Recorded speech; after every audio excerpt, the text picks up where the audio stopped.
आतंकी हमला होते ही तुरंत मोदी जी ने वाटर स्ट्राइक को लागू कर दिया था। वाटर स्ट्राइक को लगाते ही वहाँ पर 90% फसलें नष्ट हो चुकी थीं। अब दूसरा क्या मार्ग अपनाया है हम लोगों ने? डिजिटल स्ट्राइक लगाएंगे। जी हाँ दोस्तों, वहाँ पर हम लोगों ने उन्हें प्यासे मारने की एक भूख दी थी, लेकिन अब इसे और इम्प्रूव कर दिया गया है। अब क्या होगा कि जो भी नेटवर्क सुविधाएं होती हैं जिससे हम लोग इंटरकनेक्ट रहते हैं एक दूसरे से, लाइक आप जो मेरे वीडियोस वॉच कर रहे हो वो एक इंटरनेट की सहायता से कर रहे हो। डिजिटल स्ट्राइक में यही है, सारे इंटरनेट सुविधा को बंद कर दिया गया है। अडानी के द्वारा जो भी वहाँ की बिजली जाती है, सप्लाई होती है, उसे बिल्कुल इस पर स्ट्राइक लगा दिया गया, बंद कर दिया गया। अब डिजिटल यानी कि अंधेरा ही अंधेरा हो जाएगा पाकिस्तान में। बॉम्ब वॉम्ब गिरेंगे तो कोई प्रॉब्लम्स क्रिएट नहीं होगी हम लोगों को। तो ये बहुत सही किया है हमारे मोदी जी ने। तो इसके लिए आप लोगों को पहले सब्सक्राइब कर लो मेरे चैनल को, फिर आगे देखते हैं और क्या क्या हुआ है इस पाकिस्तान के खिलाफ। डिजिटल स्ट्राइक यानी कि बहुत बड़ा कदम उठाया है मोदी सरकार ने, लेकिन ये डिजिटल स्ट्राइक असल में है क्या? डिजिटल स्ट्राइक का मेन उद्देश्य क्या है? उन लोगों को किस प्रकार से हानि पहुंचाई जा सकती है एक डिजिटल स्ट्राइक को लगाकर? डिजिटल स्ट्राइक यानी कि इंटरनेट, नेटवर्क और साइबर जैसी तकनीकों को इस्तेमाल करते हैं। ये दुश्मन इस सिस्टम को इस्तेमाल करते हैं, लेकिन ये ठप कर दिया जाएगा, यानी कि बिना बम या गोली चलाए दुश्मन के कम्युनिकेशन नेटवर्क, डाटा सर्वर और इंफॉर्मेशन सिस्टम को नुकसान पहुंचाना। आज की दुनिया में युद्ध केवल मैदान ही नहीं लड़े जाते हैं, लेकिन कुछ जो है डेटा और साइबर नेटवर्क की हेल्प से भी युद्ध लड़े जाते हैं। जैसे एक दूसरे को हम लोग पहले से ही इंडिकेट कर सकते हैं, सूचित कर सकते हैं, लेकिन वहीं पर यहाँ पर स्ट्राइक लगा दिया गया है, डिजिटल स्ट्राइक, जो बहुत मेन रोल करेगा पाकिस्तान को एक नई करारी जवाब देने के लिए। कश्मीर में डिजिटल स्ट्राइक का घटना चक्र क्या है? अब बात करते हैं कि कश्मीर में यह डिजिटल स्ट्राइक कैसे और क्यों, किस मैकेनिज्म पर कार्य करेगा। पाकिस्तान समर्थित आतंकियों के संगठन द्वारा इंटरनेट और संचार के माध्यम से अपने ऑपरेशन को चलाया जा रहा था, लेकिन वहीं हम लोग इस नेटवर्क जो हमारे यहाँ से इंटरकनेक्ट रहता है, अगर हम यहाँ के सिग्नल्स को फ्यूज कर दें तो वहाँ पर किसी भी प्रकार के नेटवर्क्स कार्य नहीं करेंगे। भारत सरकार ने इस रणनीति के रूप में उनसे साइबर कम्युनिकेशन नेटवर्क को जाम किया, डाटा सर्वर को क्रैश किया और उनके खिलाफ एक नई साजिश रची। बीच समन्वय को पूरी तरह से तोड़ दिया। अब वो लोग कहाँ जाएंगे, किससे हेल्प लेंगे, किसको सपोर्ट करेंगे? लाइक चाइना में जो भी हेल्प लेते हैं वो एक इंटरनेट के माध्यम से ही लेते हैं। अब वो इंटरनेट से ही नहीं रहेंगे तो कहाँ से हेल्प ली जाएगी? इस स्ट्राइक को लेकर बहुत बड़ी हमारे लिए एक जीत की जो है निशानी है हमारी। ये स्ट्राइक आतंकवादी समूहों को आपसी संपर्क टूटने का एक सूचना देता है। उनकी गतिविधियों को पूरी तरह से बाधित करना भी बहुत पॉसिबल होगा।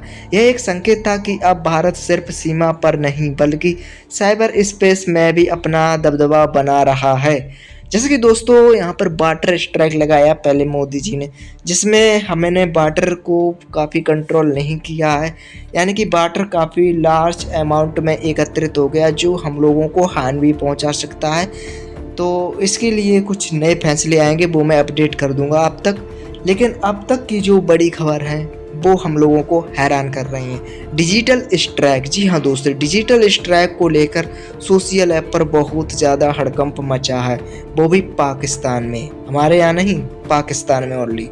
अब पाकिस्तान का पर क्या असर पड़ेगा इस डिजिटल स्ट्राइक का, वो जान लीजिए। इस डिजिटल स्ट्राइक का पाकिस्तान पर बहुत बड़ा प्रभाव पड़ेगा दोस्तों, जरूर पड़ेगा।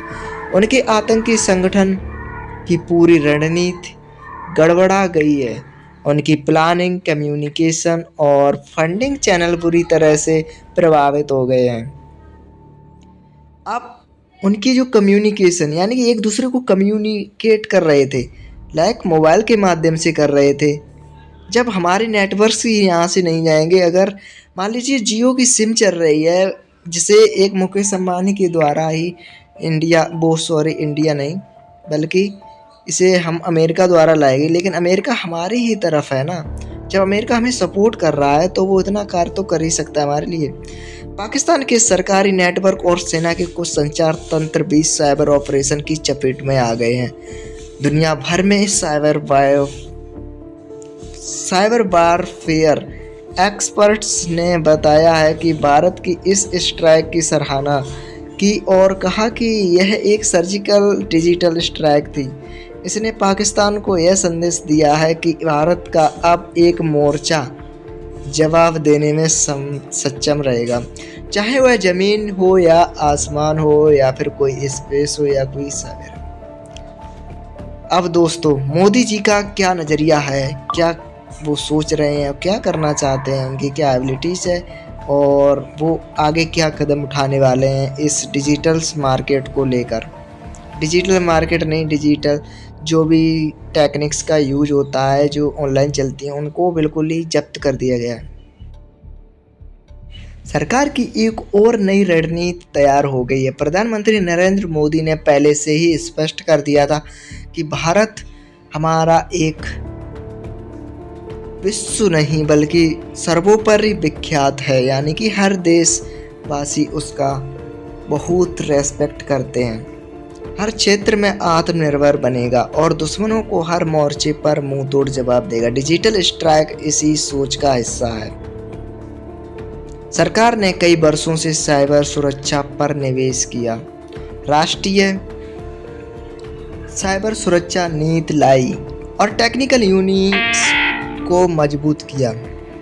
टेक्निकल यूनिट्स मान लीजिए दोस्तों, जो भी हम लोग अपनी डेली लाइफ में जो भी टेक्निक्स का यूज करते हैं उसी पर बहुत बड़ा स्टे लगा दिया, बहुत बड़ा स्ट्राइक लगा दिया, वो भी पाकिस्तान के लिए। मोदी जी ने यह माना है कि अगला युद्ध केवल हथियारों से नहीं बल्कि डेटा और जानकारी के बल पर भी लड़ा जाएगा, यानी कि हमारे पास हर वो सोर्स है जिससे हम जीत सकते हैं।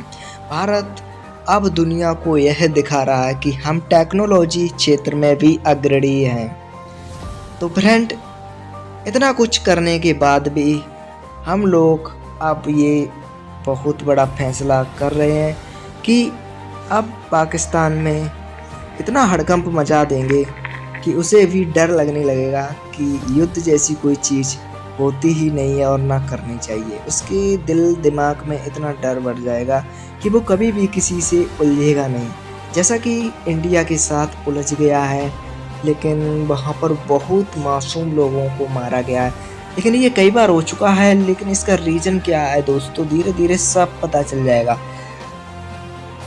दोस्तों, इस डिजिटल स्ट्राइक को लेकर आजकल बहुत वीडियोस अपलोड हो रहे हैं सोशल मीडिया पर। आप लोगों ने डिजिटल स्ट्राइक की काफ़ी वीडियोस देखी होंगी।